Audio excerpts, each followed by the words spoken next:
소위 영적인 구원을 하나님이 주셨기 때문에 단지 우리가 마음의 평안을 얻고 또 죽어서 천국에 간다고 하는 안도감을 얻도록 하기 위해서 하나님께서는 복음을 주신 것이 아닌 것입니다.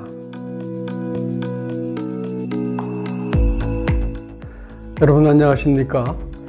오늘은 로마서 1장 3절 말씀입니다. 그 아들에 관하여 육신으로는 다윗의 혈통에서 나셨다고 말하고 있습니다.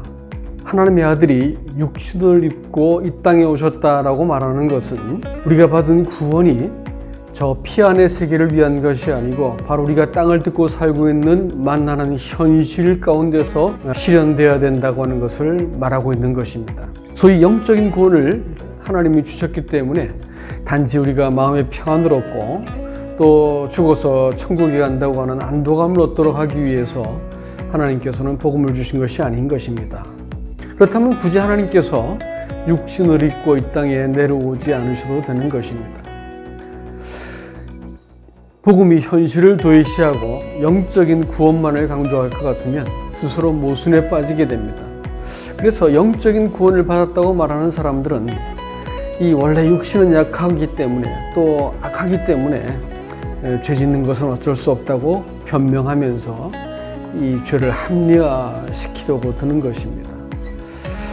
여러분, 하나님께서 처녀의 몸을 빌어서 통해 가지고 태어나신 이유는 먼저 사람의 죄를 대속하기 위해서 남자의 시기가 아닌 하나님으로부터 난 순결한 생명이어야 되기 때문에 그렇습니다.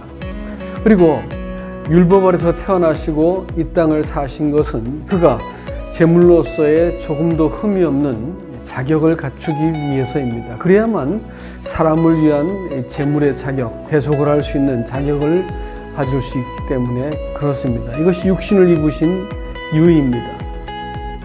그 다음에 예수님께서 또 다윗의 자손으로 오셨다라고 말하고 있는데 이것은 사람이 처음 지은 죄가 하나님의 주권을 거절한 것이기 때문에 죄가 사람에게 올무가 된 것이었습니다. 이로 인해서 사망의 권세를 잡은 사단이 불순종의 아들들에게 이 지배하고 또 조종을 해서 사람들이 평생 동안 사람의 육신과 또 마음에 원하는 것을 하는 이 욕망의 종이 되게 만들었던 것입니다. 그렇기 때문에 구원이라고 하는 것은 단지 사람의 죄를 용서하는 것으로 끝날 수가 없습니다. 좀 더 차원 높은 죄의 권세, 사단이 죄를 가지고 사람을 지배하는 권세를 깨뜨리지 않으면 구원이 일어날 수가 없는 것이지요. 그래서 하나님께서 육신의 몸을 입고 와서 사람의 죄를 위해서 대신 죽으심으로써 죄값을 지불하셨고 또 부활하셔가지고 사람에게 찾아오심으로써 사람을 다스리시고 사람과 동거하시면서 사람을 이렇게 이 하나님의 자녀답게 살 수 있게 만들어 주시는 것까지 포함이 되는 것입니다. 그렇기 때문에 예수님께서는 우리를 자신의 피로 우리를 죄를 씻으시고 거듭나게 하심으로써 흑암의 권세에서 그의 사랑의 아들의 나라로 옮겼다고 골로새서 1장 13절과 14절은 말하고 있습니다. 이 구원이라고 하는 것은 하나님이 새로운 법과 새로운 권위로 통치하심으로써 우리를 하나님의 아들답게 살 수 있게 만든 것을 의미한다라는 것입니다. 복음은 단순히 죄사함을 받았다는 기쁨과 지옥에 가지 않게 되었다는 안도감, 또 마음의 평화, 이런 것을 위한 것이 아닙니다.